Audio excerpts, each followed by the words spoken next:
This is an On Your Sideline special presentation, the Boise State Season Preview, brought to you by Larry H. Miller Chrysler Jeep Dodge and Hines Built Homes. Hello and welcome to the On Your Sidelines Boise State Football Preview. Feel free to check your Vandals colors at the door. I'm your host, Paul Gerke. Over the next half hour, I'm going to give you a crash course on the upcoming season. I'll break down the depth charts at each position, find out who's starting and who's next in line. You'll hear from the Broncos' new coaching staff and from playmakers on both sides of the ball. I'll even pick apart the schedule from Ole Miss to the games you can't miss. Perhaps the best place to start is with the new sheriff in town, head coach Bryan Harsin. A member of the Broncos staff from 2001 until 2010, Harsin was the heir apparent when Chris Peterson left Boise last December. Since he was hired, Harsin has hit the ground running, assembling an impressive last-minute recruiting class, installing a new offense, and putting together a dream team staff featuring 6 other coaches with Boise State ties. The best part? Everyone seems to be buying what Bryan is selling. I like it. I feel like this changes for the good, and Coach Harsin brings his own little style and swag to the program. I feel like that's what we needed. It's not just they're here coaches, fighting to keep their jobs. They're fighting to, turn a program back around, a city back around to where, we were going 13-0 and, going to the Fiesta Bowl. As a former quarterback, you can bet Harsin has his eyes under center, watching, molding, and coaching senior Grant Hedrick, Boise State's unquestioned starter. Hedrick accounted for over 2,100 yards of total offense and scored 22 touchdowns in 2013.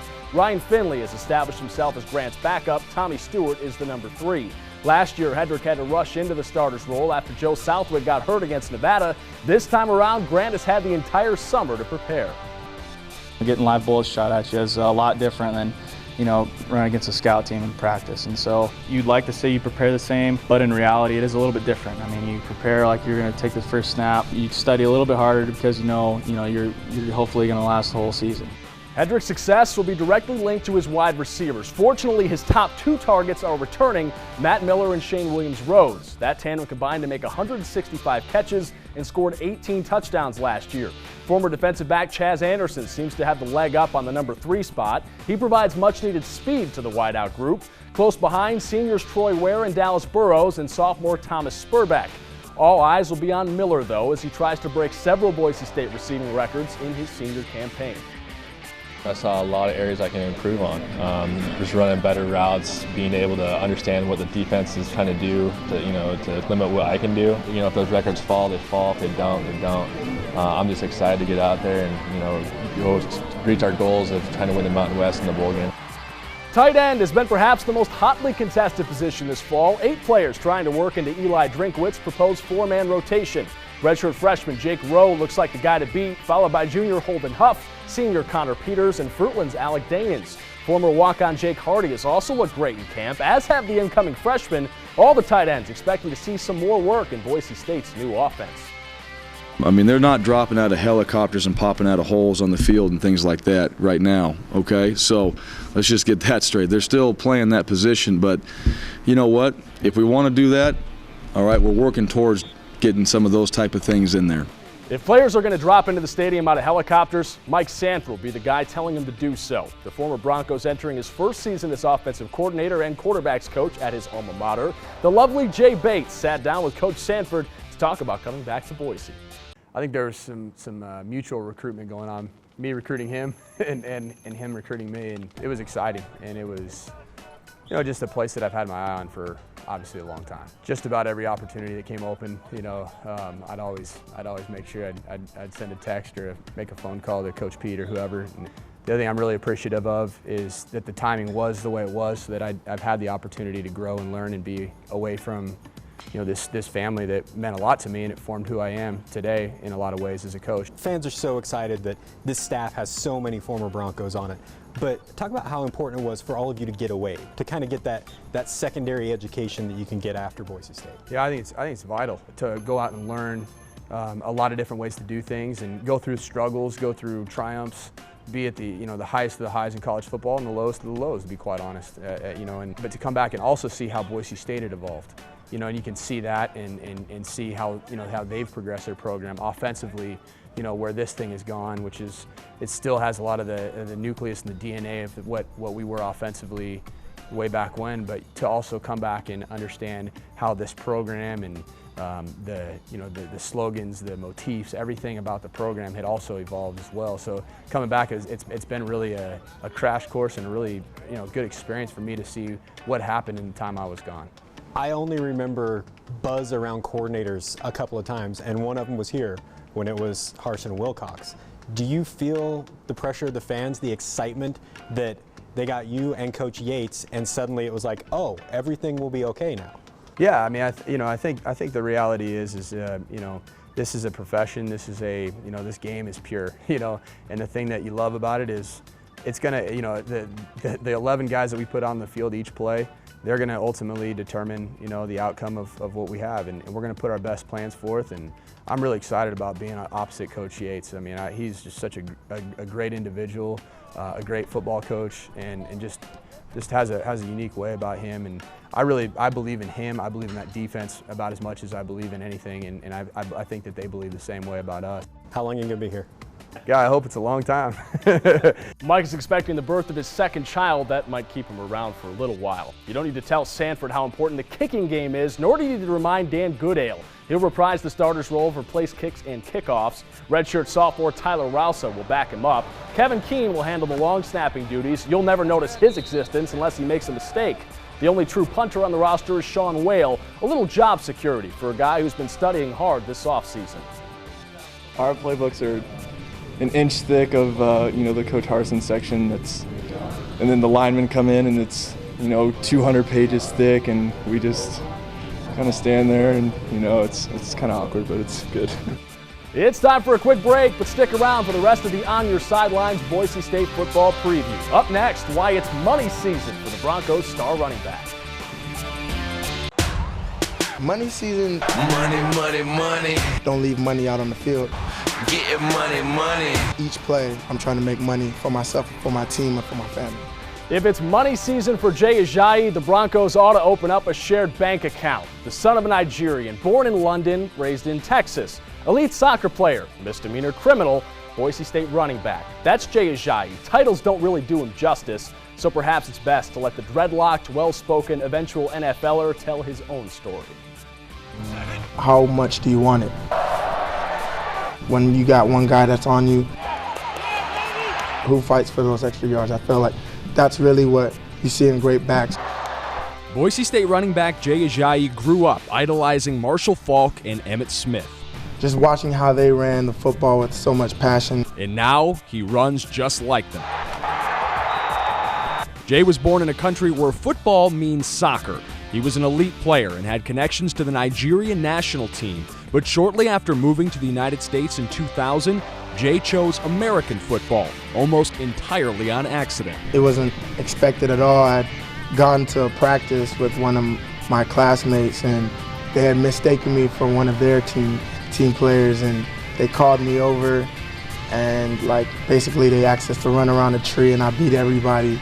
And so they were like, let's see what he can do with the football. And being good at it, it made me really love the game. Ajayi continued to play the game through high school. After his sophomore year, he and his father had a serious conversation about moving back to London, but Jay opted to stay. It was just a thing where I felt really comfortable being in America. I made a lot of friends. I kind of built a new life here. And so I really wasn't ready to make a huge life change and going back. I just felt that playing football, it would end up being the right path for me. Ajayi committed to Boise State in August 2010. In October of his freshman year, Jay was arrested for misdemeanor theft after stealing sweatpants from the Overland Road Walmart. He was sentenced to 5 days in jail, and Coach Peterson nearly kicked him off the team. It was a really close decision with Coach Pete. From what he told me, that I was almost out of the program. It really shook up my world and really made me sit back and say, you got to really smarten up. Peterson told Ajayi he'd need to redshirt and earn trust back from his teammates. Less than a week later, Jay tore his ACL in practice, ending his season. I felt like I was just useless, Despite reaching his lowest point, Ajayi never considered leaving Boise State. I still hadn't even played college football yet, and that was my dream. So for me to have left, it would have just been I did everything through high school and all that for nothing. After a year of rehabilitation on his knee and his image, Ajayi impressed coaches in 2012, backing up DJ Harper. He earned the starter's role last season and responded with 1,400 yards and 18 touchdowns. Now it's money season, as Jay likes to say. Coach Bonifa, back when he was here, he used to always say, don't leave money out on the field. Each play, I'm trying to make money for myself, for my team, and for my family. That money might not be far off. Ajayi can enter the NFL draft after this year. To be able to do that would be a major step for me, and I'm not really too worried about it right now. But when it gets to that point, then I'll really sit down with my parents, sit down with my coaches, and then we'll take it from there. Just looking back at what I've been through, what I've gone through, and to see where I am now, I feel really blessed. I'm living the dream. One thing that Jay could ask for is a little depth at the running back position. Sophomore Devin Demas has asserted himself as Jay's backup in the spring and carried that momentum through fall camp. He was the only player to score twice in Boise State's open scrimmage. Behind Demas, Jack Fields, Charles Bertoli, and a slew of unproven freshmen. The Broncos coaches have raved about newcomer Jeremy McNichols. There's a good chance he doesn't redshirt. He's taken quite a few reps. And, we've given Jay quite a bit. Demas has been in there. But we wanted to see what Jeremy could do as well. And he's a guy that, we want to evaluate and see if there's a possibility that he might contribute. I don't know that yet. And we don't have to make that decision necessarily right away. He'd be a guy that could go with us, and then we see what happens and we roll from there.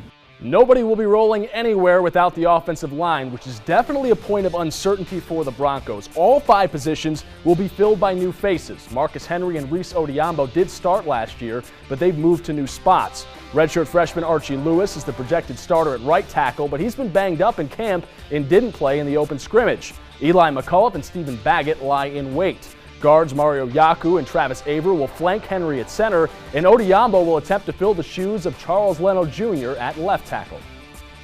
Obviously, you look at him, he's got the physical abilities to go out there and play the position. He's played before, but we feel like he's a guy that just has that demeanor that we're looking for now. He has to go out there and prove all that. I mean, we can sit there and talk about it all we want, and he knows that too. We're not anointing anybody, as the guy. Coming up on the On Your Sidelines Boise State football preview, a look at the Broncos defense and an exclusive interview with coordinator Marcel Yates. Stick around, we'll be back in 2 minutes. Oh, there's definitely a chip on the shoulder. We're hungry. The edge and the swagger and just knowing that you're going to win.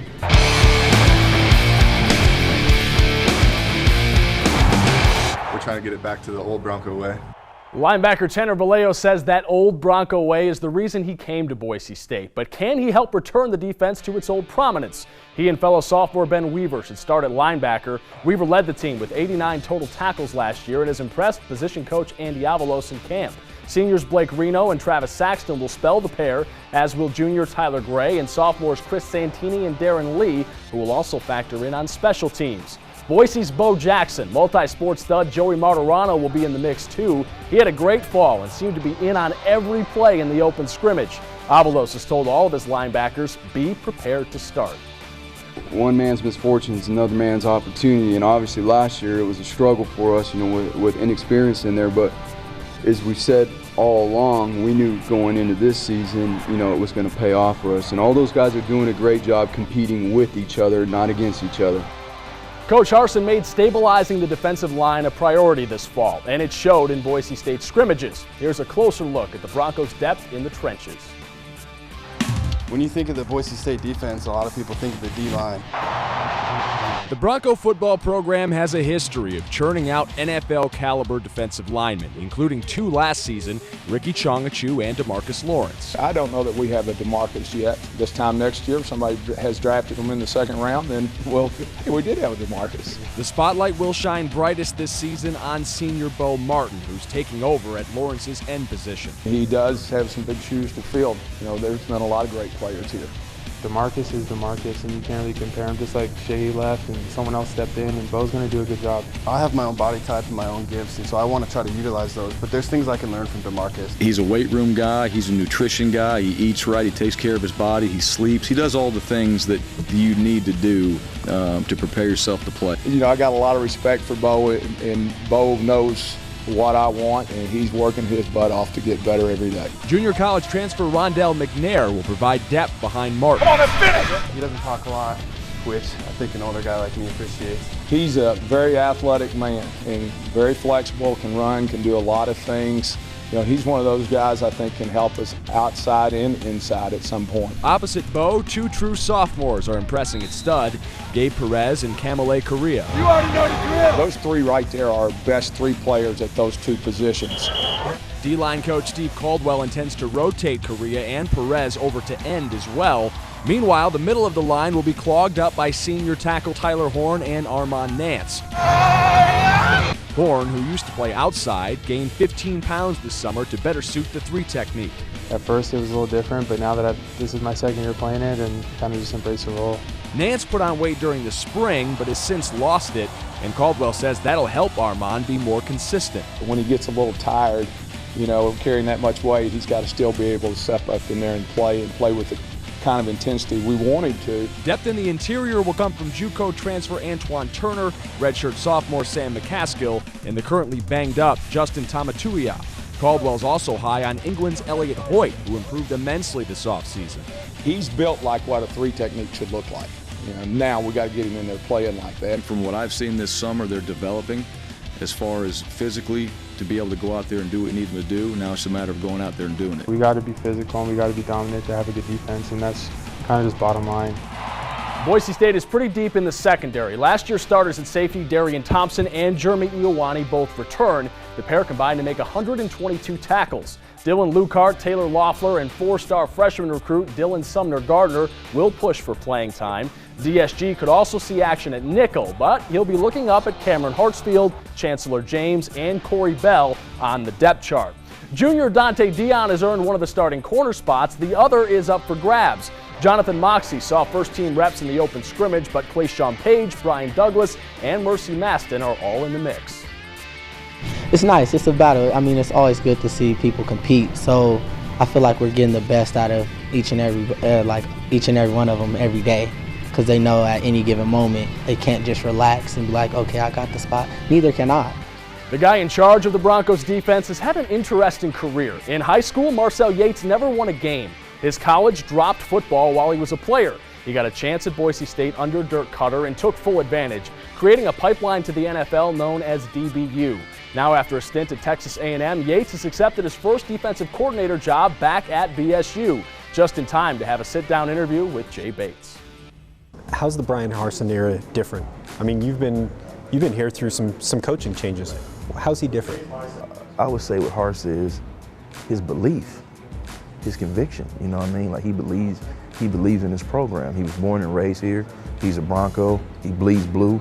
Like all that stuff that certain guys can say, and it's great recruiting talk, but he can say that and it's actually true. You know, I can say that and it's actually true. I think how hard it must have been for you to go to A&M. Because while it's the brass ring, was that really a tough decision? That was. And it's probably very similar to what Coach Pete went through, you know, where you're at a place for so long and you take the same route to work every day, you're in the same office and you don't feel like you have that same passion, you know, that same fire to come to work as you did, you know, year 1 through 8 or 9. So for me, I felt like it needed to change a little bit and kind of step out the rim, you know, and go do something a little different. When you coach somewhere like in the SEC or a Texas A&M, coming from a place like Boise State that's got that little engine that could chip on its shoulder, how big is the gap in college football? I think sometimes that the big school or because you coach in the NFL or you coach in the SEC or, you know, a power conference, I think people get that mixed up and think that you have to be a great coach because you're at that level. You know, I think coaching is kind of changing a little bit where coaches are starting to hire guys that they trust. So I really feel like just because a guy is in the NFL or at a certain school doesn't mean he's a great coach. Let me take you off Saturdays for a minute and talk about Sundays in the NFL. How proud are you of DBU? I mean, I don't know how many people know that you have a lot to do with DBU. Whenever I recruit a guy, you know, DB-wise, I ask him, what do you want? What's your goal? And if those guys tell me, okay, coach, I want to play in the NFL, then I always tell them, okay, I'm going to give you the blueprint to have a chance to play in the NFL. Okay, if I give you this blueprint and you listen to me and you do it, you'll have a chance. For me, the process is all about off the field first. I always thought, if I can get you to be a good student, right? If I can get you to love that side of campus, once you come over here, that's easy. I have to get them to understand it's more than just football. It's time for another break, but don't disappear for long. Coming up, a close look at Boise State's schedule and reaction from the opposing coaches who can't wait to play on the blue. I feel like it's going to be a great atmosphere. There's going to be plenty of fans. The Georgia Dome holds, I think, twice as many people as my hometown, so it's kind of surreal that first time going in there. But I'm excited to go back. It's such a sweet environment. It's going to be probably the biggest game of our season. It's an old sports cliche to say you have to take the season one game at a time. Though the Broncos have been thinking about Ole Miss all summer, there are plenty more landmines on Boise State's schedule. Connecticut will make for a tough road trip, and defending Sun Belt champ Louisiana Lafayette is no slouch. But all eyes will be on an early conference matchup, Boise State's home opener against Colorado State. ESPN moved the game. You know, you're talking about a national type audience, something to showcase this conference. You know, I expect them to win that first game, and then I guess we show up game two. The next 4 games feature road trips to Colorado Springs and Reno, then the only back-to-back home dates on the schedule against 2 teams that beat Boise State last year, Fresno State and BYU. The Bulldogs snapped a 7-game losing streak against the Broncos. Head coach Tim DeRuyter said it was nice to get that monkey off his back. You know, Boise's been the standard bearer in this league and in the WAC for a long, long time, and so to be able to knock them off helped our guys mentally that hey, we can get this thing done. We got to go up to the blue turf and see if we can't get them 2 years in a row.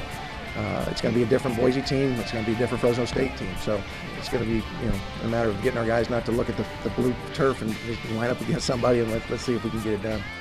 The end of the regular season schedule is not a walk in the park. The Broncos have to face up-and-comers New Mexico and Wyoming on the road and host San Diego State and Utah State. Aggies coach Matt Wells hopes the stakes are high on November 29th. I hope that last Saturday when we come to play on the blue in Boise, I hope it's for all the marbles for the Mountain Division.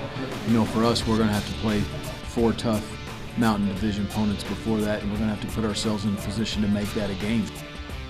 Before the Broncos worry about any of that, they've got the 18th ranked team in the country to be concerned about. Our On Your Sidelines coverage begins next Tuesday in Atlanta. Make sure to tune in, and you can find more Broncos stuff on our website, IdahoOnYourSide.com. Until kickoff, thanks for watching. The Seattle Seahawks and Chicago Bears are up next.